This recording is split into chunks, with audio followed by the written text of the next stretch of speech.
Prenons un roi juste et noble, voulant faire la guerre contre quelque tyran injuste, sans paraître l'avoir vaincu dans un conflit violent et sanglant, car ceux qui combattaient sous le tyran étaient siens. Il ne désirait pas les perdre, mais les libérer. Par un dessein particulièrement habile, il prit donc la mise de ce qui était sous le tyran.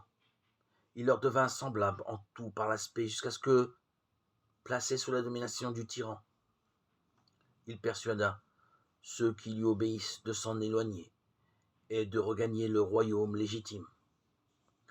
Quant à lui, il lirait lui-même le fort. Matthieu 12, 29, Luc 11, 21.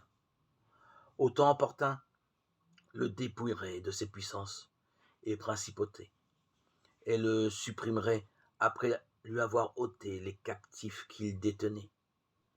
C'est donc de cette manière que le Christ s'anéantit lui-même par sa volonté et prit la condition d'esclave, supportant la domination du tyran et obéissant jusqu'à la mort. Philippiens 2, 7, 8. Par cette mort, il détruisit celui qui détenait l'empire de la mort, c'est-à-dire le diable, pour libérer ceux qui étaient détenus par la mort. De fait, après avoir lié le fort et triomphé de lui sur la croix, il marcha encore vers sa demeure, la demeure de la mort, l'enfer. Et là, il s'empara de ses biens, c'est-à-dire entraîna les âmes qu'il détenait et, montant dans les hauteurs, il captura ses captifs, à savoir ceux qui sont ressuscités avec lui et sont entrés dans la sainte cité de la Jérusalem céleste.